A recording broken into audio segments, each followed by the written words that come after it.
आपल्याकडे एक खूप मोठी समस्या आहे.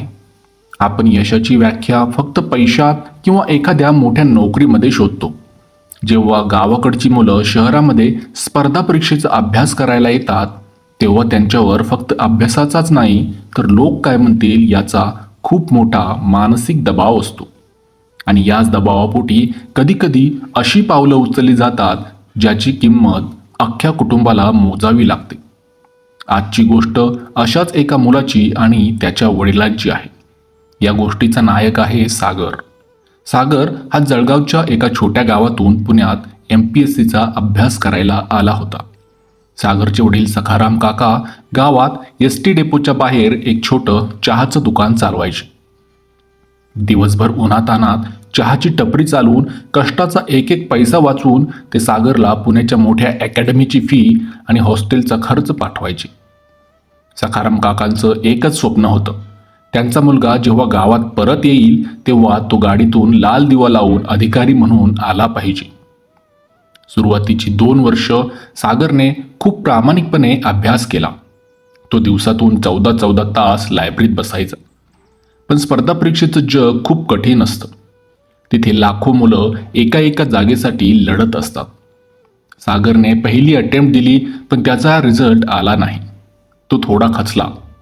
पण सखाराम काकांनी फोन करून त्याला धीर दिला की बाळा, खचू नकोस, अजून 1 वर्ष प्रयत्न कर, मी तुझ्या पाठीशी आहे. पण पुण्यात राहून सागरवर एक वेगळाच दबाव तयार होऊ लागला होता.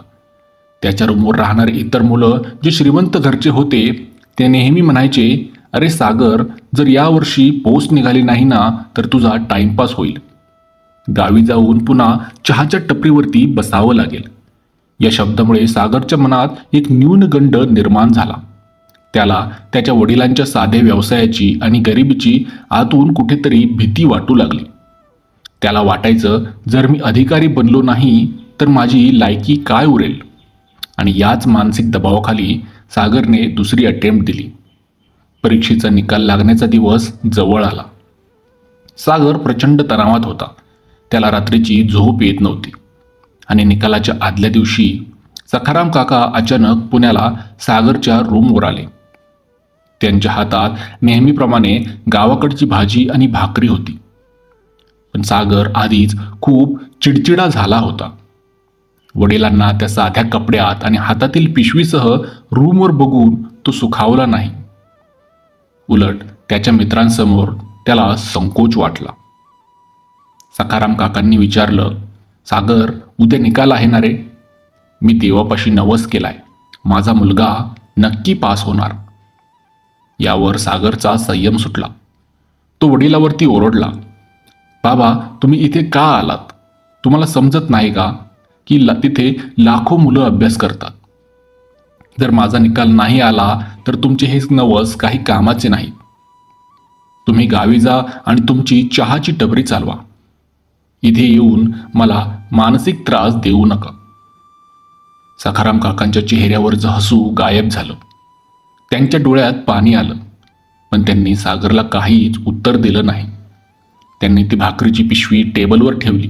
सागरच्या डोक्यावरून मायेने हात फिरवला आणि म्हणाले, घरी जेवण नव्हतं म्हणून भाकरी आणली होती रे.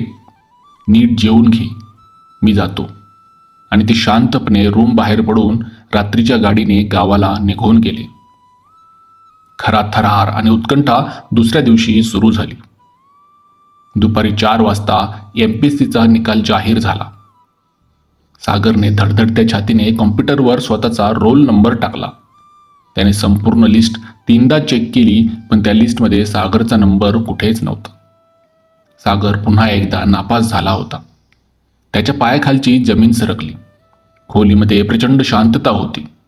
सागरच्या डोक्यात कालचे त्याचे शब्द आणि मित्रांचे टोमणे फिरू लागले. मी नापास झालो. आता मी गावी कोणत्या तोंडाने जाऊ? बाबांना काय सांगू? लोक काय म्हणतील? मी एका चहावाल्याचा मुलगा आहे. मी आयुष्यभर चहाच विकणार का? आणि या पराभवाच्या आणि अपमानाच्या भावनेने सागरला पूर्णपणे अंधारामध्ये ढकललं. त्याने ठरवलं की आता जगण्यात काहीच अर्थ नाही. त्याने खोलीचा पंखा पाहिला, बेडशीट घेतली आणि आत्महत्येची तयारी करू लागला. त्याने गळफास तयार केला आणि स्टूलवर उभा राहिला. डोळे मिटण्यापूर्वी त्याची नजर टेबलावरती पडली, जिथे काल बाबांनी आणलेली भाकरीची पिशवी ठेवली होती. त्या पिशवीच्या खाली एक पांढरा कागद दबलेला होता. सागरने शेवटचं म्हणून तो कागद उचलला. ते सखाराम काकांनी काल रूममधून निघण्यापूर्वी सागरसाठी लिहिलेलं 2 ओळींचं पत्र होतं. त्या पत्रावर बाबांच्या साध्या अक्षरामध्ये लिहिलं होतं, माझ्या लाडक्या सागरसाठी. बाळा, मला माहिती आहे की तू खूप मोठ्या दबावाखाली आहेस. तू काल माझ्यावरती ओरडलास, कारण तुला वाटतं की तू नापास झालास तर माझी चहाची टपरी लहान होईल. पण माझ्या राजा, मी चहा विकून तुला पुण्यात पाठवलं ते तुझा अधिकारी म्हणून अभिमान मिरवण्यासाठी नाही, तर तू माझ्यापेक्षा चांगलं आयुष्य जगावंस म्हणून. उद्या निकाल काहीही येऊ दे, जर तू पास झालास तर मी अख्ख्या जळगाव जिल्ह्यात पेढे वाटेन. पण जर तू नापास झालास तरीही घाबरू नकोस. माझा तुझ्यावरचा विश्वास कधी कमी होणार नाही. ही चहाची टपरी माझी नाही, तुझीच आहे.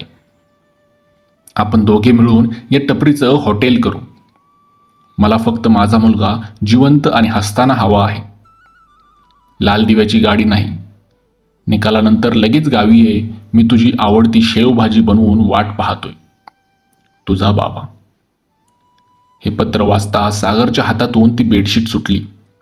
तो स्टूलवरून खाली कोसळला आणि पत्राला छातीशी लावून ढसाढसा रडू लागला. ज्या जगाच्या भीतीपोटी तो जीव द्यायला निघाला होता, त्या जगापेक्षा त्याच्या बापाचं काळीज खूप मोठं होतं. बाबांना त्याच्या पदाची नाही तर त्याच्या असण्याची किंमत होती. सागरने लगेच गळ्यातली फाशीची दोरी काढून फेकून दिली. त्याने बॅग भरली आणि तो सरळ गावाकडच्या गाडीत बसला. दुसऱ्या दिवशी सकाळी तो जेव्हा गावाच्या बस स्टँडवर उतरला, तेव्हा तो धावत बाबांच्या चहाच्या टपरीकडे गेला. तिथे सखाराम काका नेहमीप्रमाणे चहा उकळत होते.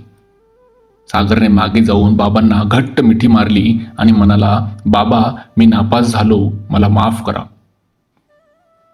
सखाराम काकांनी मागे वळून सागरला पाहिलं. त्यांच्या डोळ्यात आनंद अश्रू होते. त्यांनी सागरला कवेत घेतलं आणि म्हणाले, अरे वेडा, परीक्षा पुन्हा देता येईल. माझा मुलगा परत आला, यातच मी पास झालो. त्यानंतर सागरने पुन्हा कधी स्वतःला कमी लेखलं नाही. त्याने त्याच टपरीवर बाबांना मदत करायला सुरुवात केली, पण अभ्यास सोडला नाही. 2 वर्षांनी सागरने केवळ परीक्षाच पास केली नाही, तर तो संपूर्ण जिल्ह्यात प्रथम आला. ज्या दिवशी तो तहसीलदार बनून गावाच्या त्याच चहाच्या टपरीवर आला, तेव्हा त्याने पहिली चहाची कप आपल्या बाबांच्या हातातून प्यायली.